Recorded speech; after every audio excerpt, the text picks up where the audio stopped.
Meghalaya Pradesh Congress Committee hakasi thok dia juga tayo kala Thaw da ka committee ka ban Bishar ban Shimrai Halor ka Jingsngap jar jong kisan Ngut ki MLA Kiba Shah Sospon na ka Jinglek Kirshan ya ka sarkar MDA. Kani karai kala mi na ka jingelang jong ka MPCC ka balong hakasi thok ding ha ka jinge don rangkat unong mikmat na ka All India Congress Committee Ureki Buden Ahmed. Habai keren bikilat patai kubor working president ubak pensengan NSM upentip bakani ke komiti kadai ke bakli ada president ke MPCC Uma Vincent H Pala bat ki dukhat ki kentup yo general secretary di working president vice president da kibe uniu MDC ke maukar pentor umkra upentip baka komiti kan sesong jingelang sen bani keren halor ke Jing Sospon ye kisan Ngut ki MLA bat ban sa shim ya karai ka khaddu kumno ban le yakini ki MLA la ban kedo hang ni bagi san Ngut ki MLA ki Bishar Sospon ha ka Congress ilapan pau bakim la ban lek phai shu sa ka Congress haba pen benaru ila dia kum ki MLA shimat kat dadu menta kini ki MLA ki 4 aju bab satya ya ke jing pan jing pensai jong ke AICC halor ke jinglek kirshan ya ke sarkar MDA bayalam dek NPP bat bakirshan dek BJP Halor ke jengkun Thaw jong presiden ke MPCC baka Kongres kelas sedang bat itu ia ki kertong ki batmai ha ki constituency jong kini ki san Ngut ki MLA ki Bishar Sospon ubak pensengai ulaong ba ngasngau ba kani kalong ka babakla palat namar ke jing itu ki kertong ha ki constituency kadai ka bayat da ka lenti trekam jong ka parti habaong baya mentahi ka Kongres kala penlek jengmut chua kumno ban penklanya ka parti nadu ki primary unit ki block ba ki district haswa ban shemya ka rajong ki kertong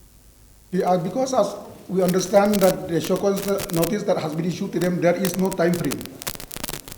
so I think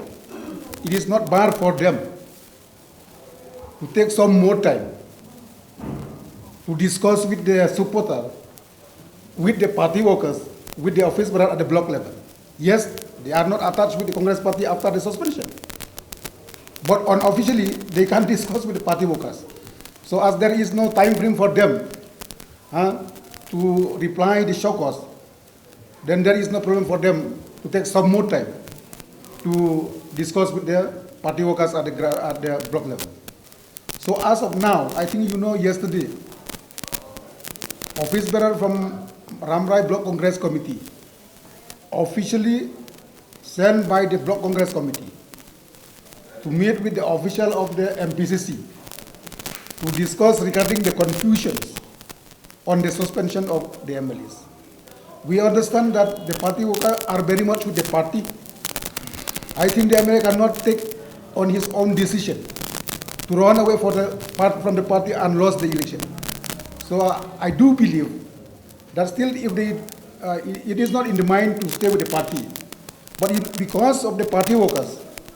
that who have made them win during the election in 2018,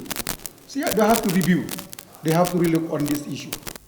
Ka MPCC hagani kesengi kala thong ya ki nong yalam ki batmai ban kemi ki block Congress Committee ki district Congress Committee ki bani lang bagi MPCC ha ka ban penti kena baka Congress kan su thiet bat klan biang haman lagi sinong ki Thaw kala ikran ru halor ke jung penrung dukhon ka ban sakut no hobnai liber haswa jong ka election ji nong kit kam thamai jong ka All India Congress Committee nalor kani kala ikran ru halor ka election MLA arajar arpulai ban penti kena bagi kertong ke Congress ki dei bandan kalat ha ka ban yo e ke jing job identification of the candidate at the constituency, we have the mechanism, we have the system. The block should identify the candidates, send it to the DCC for discussion and recommendation,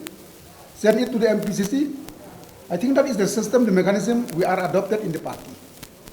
But as of now, to say that we had already identified the candidates, it is very wrong. But as of now, we are very much concentrated and focused how to strengthen the party at the primary unit level, block level, DCC level, so that they can sit and decide and identify who is the candidates.